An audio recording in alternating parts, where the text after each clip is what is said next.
신앙 고백 하겠습니다.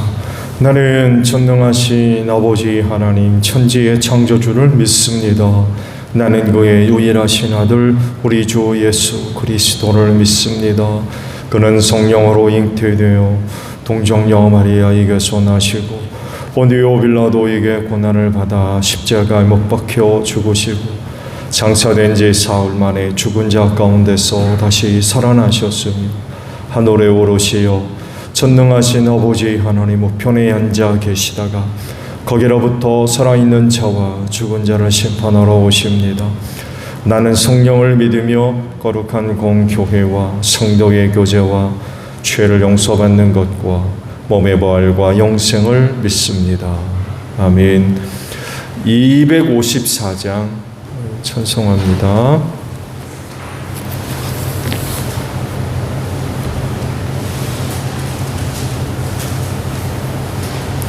(254장이에요)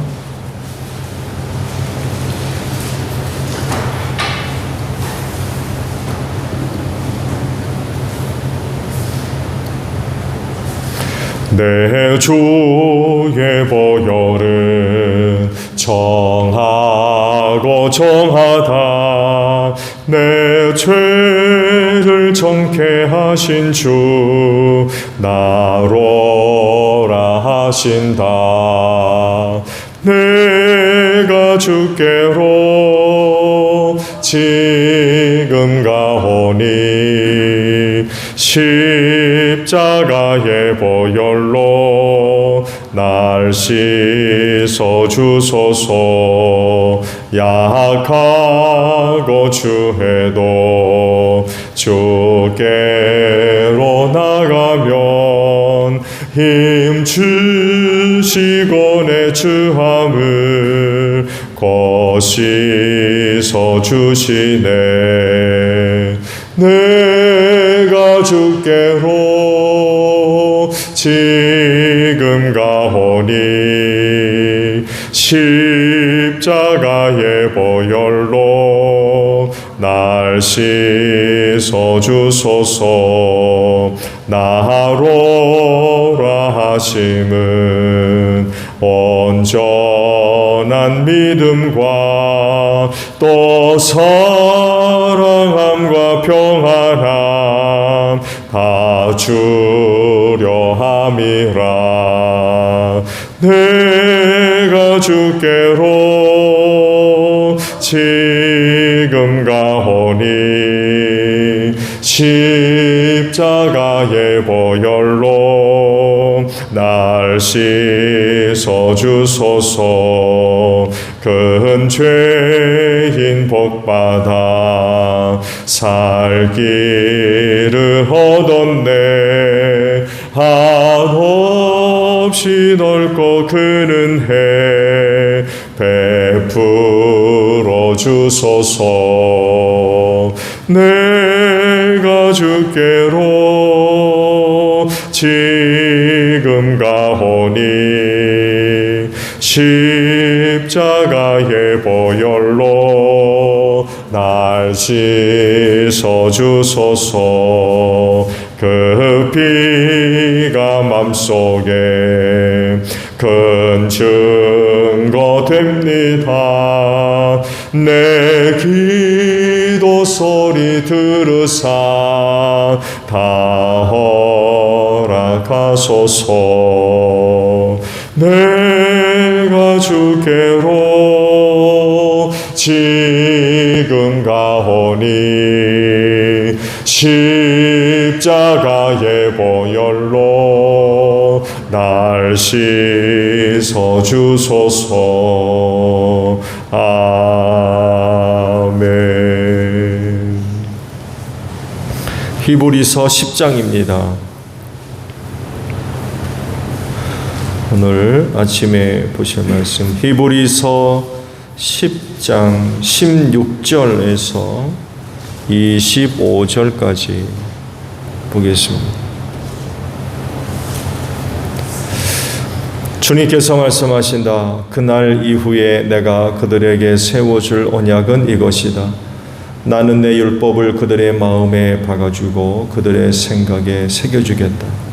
또 나는 그들의 죄와 불법을 더 이상 기억하지 않겠다. 죄와 불법이 용서되었으니 죄를 사하는 제사가 더 이상 필요 없습니다.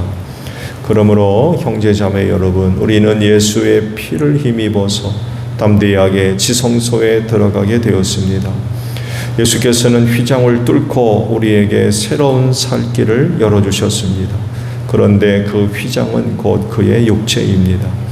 그리고 우리에게는 하나님의 집을 다스리시는 위대한 제사장이 계십니다. 그러니 우리는 확고한 믿음을 가지고 참된 마음으로 하나님께 나아갑시다. 우리는 마음에다 예수의 피를 뿌려서 죄책감에서 벗어나고 맑은 물로 몸을 깨끗이 씻었습니다. 또 우리에게 약속하신 분은 신실하시니 우리는 흔들리지 말고 우리가 고백하는 그 소망을 굳게 지킵시다. 그리고 서로 마음을 써서 사랑과 선한 일을 하도록 격려합시다. 어떤 사람들의 습관처럼 우리는 모이기를 그만하지 말고 서로 격려하여 그날이 가까워오는 것을 볼수록 더욱 힘써 모입시다. 아멘. 오늘은요 19절에 있는 말씀을 보도록 하겠습니다. 그러므로 형제자매 여러분, 우리는 예수의 피를 힘입어서 담대하게 지성소에 들어가게 되었습니다. 라는 말씀입니다. 오늘 주신 이 말씀은 가히 충격적인 그런 그 말씀이라고도 할 수 있어요. 왜냐하면 유대인들에게는 상상도 할 수 없는 그런 그 일이기 때문에 그렇습니다. 사실적으로 그들은 예수님, 즉 성자 하나님을 믿는 사람들이 아니지요. 그래서 더더욱 받아들일 수 없는 그런 말씀이기도 합니다. 유대인들의 그 야훼 신앙의 중심은 성전 제사이죠. 이 성전 제사가 성공적인 것이 되기 위해 필수적 두 가지 요소가 있습니다. 하나는 제사장이고 다른 하나는 제물입니다. 유대인들 개인이 하나님 앞에 나와서 제사 드릴 수 없어요. 반드시 제사장을 통해서 제사가 가능할 뿐만 아니라 제물을 반드시 준비를 해서 하나님 앞에 나아가게 하셔서 빈손으로 오지 말라고 그러셨거든요. 그리고 하나님께 나아가 제사하기 위해서 다양한 그런 그 제사 제도가 제정이 됐고 거기에 맞게 제물을 들고 나아가 제사장을 통하여서 하나님께 제사하도록 하셨어요. 그런데 오늘 주신 말씀을 보게 되면 제사를 폐하는 말씀을 하세요. 죄와 불법이 예수님의 보혈을 통하여서 용서되었기 때문에 더 이상 제사가 필요 없다라고 말씀을 하십니다. 유대인 입장에서 이와 같은 말씀은 상상도 할 수 없는 일이죠. 근데 분명히 죄와 불법이 예수의 보혈을 통하여서 해결됐기 때문에 더 이상 제사는 필요 없다라고 말씀을 하세요. 왜냐하면 예수님의 그 보혈을 통해서 죄의 문제가 완전하게 해결됐기 때문에 그래요. 구약의 제사와 다른 점이지요. 구약의 제사는 반복적이죠. 계속해서 반복적으로 드려져야만 하는 제사입니다. 그러니까 완전함이 없는 거예요. 불완전한 거죠. 그렇지만 예수님의 보혈은 이례적이죠. 단 한 번 십자가에서 돌아가심으로 인하여서 불법과 죄가 완전히 해결이 됐어요. 그렇지 못하다고 하면 예수님은 또 오셔서 십자가에서 또 죽어야 될 겁니다. 근데 그렇게 한 번 죽으심으로 인하여서 인류가 안고 있는 모든 죄를 완전하게 해결하셨던 거죠. 그래서 두 번째 그런 일이 필요치 않은 거죠. 또 예수의 보혈을 통하여서 죄와 불법이 완전하게 해결됐기 때문에 더 이상 제사가 필요치 않다라고 말씀을 하십니다. 그 제사장은 필요하겠습니까? 더 이상 제사장도 필요치 않게 된 거죠. 심지어는 이런 말씀하죠. 지성소로 들어가라. 세상에서 가장 거룩한 곳이 어디입니까? 지성소입니다. 하나님의 임재가 이루어지는 가장 거룩한 곳입니다.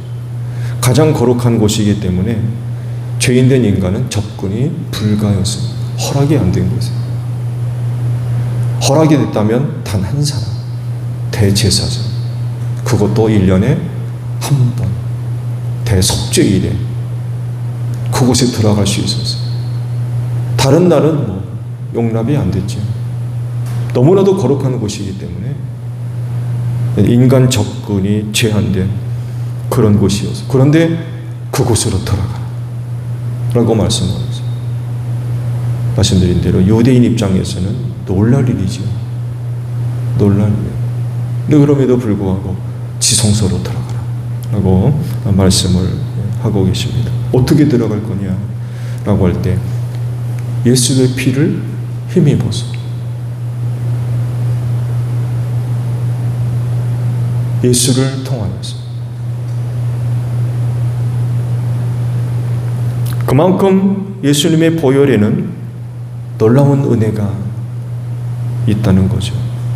누구나 들어갈 수 없는 세상에서 단 한 사람에게만 허락된 곳으로 들어가게 하는 것, 들어갈 수 있는 은혜를 주는 것, 그게 바로 주님의 보혈이라는 것입니다.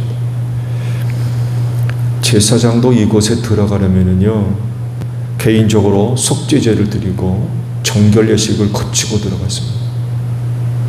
그리고도 무서워서 발목에 줄을 묶고 들어갔어요. 그곳에다 죽으면 누가 끌어내요?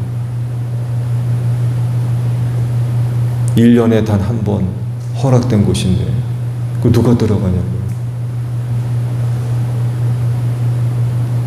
무서운 일이죠. 구약시대의 제사의 내용들을 보십시오. 굉장히 엄격합니다.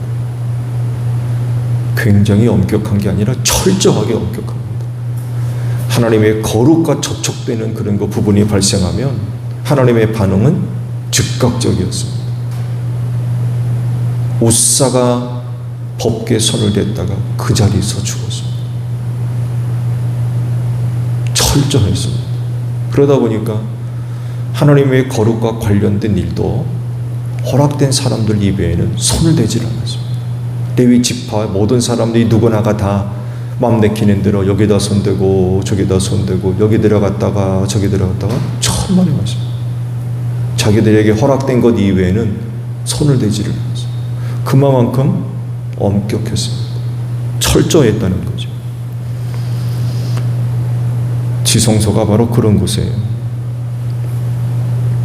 그런데 예수님의 보혈은 이런 것까지 허락이 됐다는 거예요. 하나님의 거룩한 곳에까지 들어갈 수 있는 이런 그 은혜가 있다는 것입니다. 죄와 불법이 그분의 보혈을 통하여서 완전히 해결되고 용서함을 얻었기 때문에 그렇습니다. 그야말로 흠과 티가 없는 거죠. 거룩하고 의롭게 된 것입니다. 이것이 보혈의 능력입니다. 성전에는 제사장이 있고 이들을 통해서 제사가 가능했지만 제사가 필요 없게 된 이후로 하나님의 집에는 누가 계시다고 그래요? 대제사장이신 예수님이 계시다고 말씀을 하십니다. 그래서 예수님의 보혈의 은혜를 입은 사람, 그리고 그 예수님을 믿는 사람은 제한 없이 그분을 통해서 지성소로 들어가게 하시는 은혜를 입을 수가 있다는 거죠. 지성소로 들어가는 휘장을 그분이 활짝 열어놓으셨다는 거예요. 그 휘장이 자기의 예수님의 몸이라고 그러셨어요. 활짝 열어줘. 그리고 실제적으로도 예수께서 십자가에 돌아가실 때 성전 휘장이 위에서 아래로 찢어졌다고 말씀을 하고 있죠. 상상도 할 수 없는 일이 일어났어요. 누구도 그걸 찢을 수 없어요. 너무 두꺼워서 자연적으로, 인위적으로도 거의 불가능합니다. 그런데 예수께서 별세하실 때에 성전에서 그런 일이 일어났다라고 하는 것은 굉장히 특별한 의미가 있는 거죠. 이것을 히브리서가 말씀하고 있어요. 그 휘장을 활짝 열어놓으셨다. 아무도 그 누구에게도 허락되지 않은 그런 곳이었는데 그런 휘장을 가로막았다. 그 휘장을 활짝 열어놓으셔서 그 예수를 통하여서 아버지께로 나아갈 수 있도록 하셨다라고 말씀을 합니다. 오늘날 하나님께 나아가는 것을 두고 신중하게 생각하지 않은 사람들이 많이 있습니다. 그렇게 많아 보이지를 않아요. 왜냐하면 의뢰이 그런 줄로 알기 때문에 그렇습니다. 그런가요? 그렇지만 구약의 제사 제도를 생각하면 오늘 그리스도인들이, 그것도 이방인 된 사람들이 하나님 앞에 나아가는 것이 얼마나 큰 은혜인가를 알아야 됩니다. 정말 그 큰 은혜예요.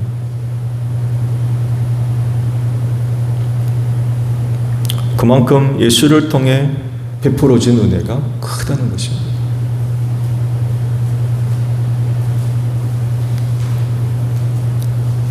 너무나도 거룩해서 죄인된 인간들의 접근이 엄격하게 금지되었던 그런 그 상황을 예수의 보혈이 해결하셨다는 거죠. 지성소의 휘장을 활짝 열어놓으셨. 하나님께로 나아갈 수 있는 길을 열어놓으신 거죠. 이건 정말 굉장히 큰 은혜입니다.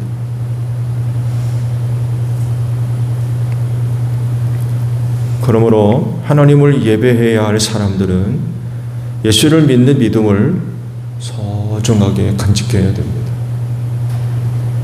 더불어 죄사함 얻은 참된 마음을 가지고 있어야 됩니다. 이렇게 할 때에 하나님과 거리낌이 발생하지 않습니다. 하나님은 예수 그리스도를 통해서 자기에게 나올 수 있는 길을 활짝 열어놓고 기다리고 계시는데 정작 나오는 사람들은 거리낌이 있어요.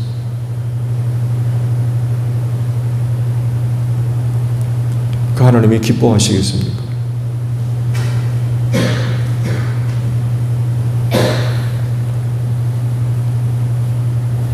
확실하게 주님의 보혈로 죄와 불법을 완전하게 해결해 주셨는데 나오는 이들은 믿음도 없고 참된 마음도 소유하고 있지 않다고 하면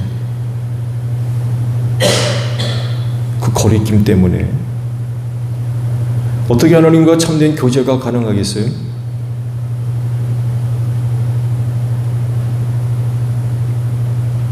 하나님은 이런 거 원치 않습니다. 그렇게까지 하신 것, 그분과의 참된 교제를 위해서 그런 엄청난 일들을 이루셨는데 나오는 이들마다 거리낌이 있어요. 이래서는 안 되는 거죠.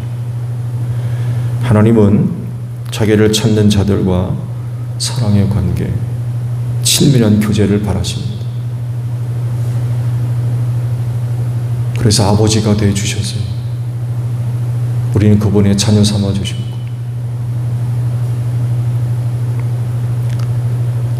그야말로 아버지와 자녀 사이에 참된 관계를 원하시는 거죠.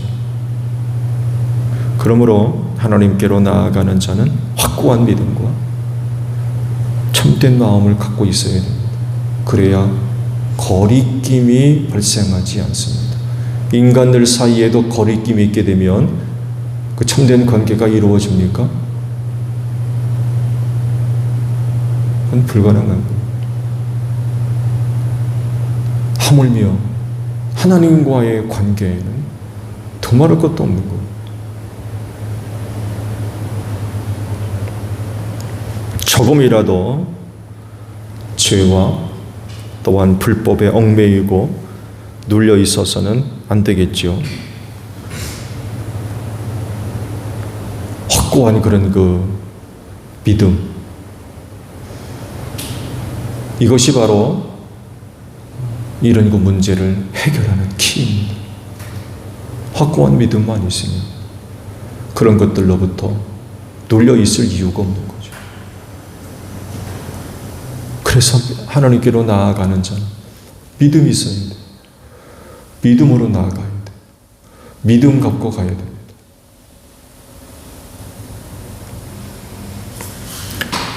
언제나 그 믿음을 가지고 하나님 앞에 담대하게 나아가서 하나님과 사랑의 관계, 그리고 참된 친교를 나누는 여러분들이 되시기를 바랍니다. 주기도문 합니다. 하늘에 계신 우리 아버지, 아버지의 이름을 거룩하게 하시며 아버지의 나라가 오게 하시며 아버지의 뜻이 하늘에서와 같이 땅에서도 이루어지게 하소서. 오늘 우리에게 일용할 양식을 주시고 우리가 우리에게 잘못한 사람을 용서하여 준 것 같이 우리 죄를 용서하여 주시고 우리를 시험에 빠지지 않게 하시고 악에서 구하소서. 나라와 권능과 영광이 영원히 아버지의 것입니다. 아멘. 기도합니다.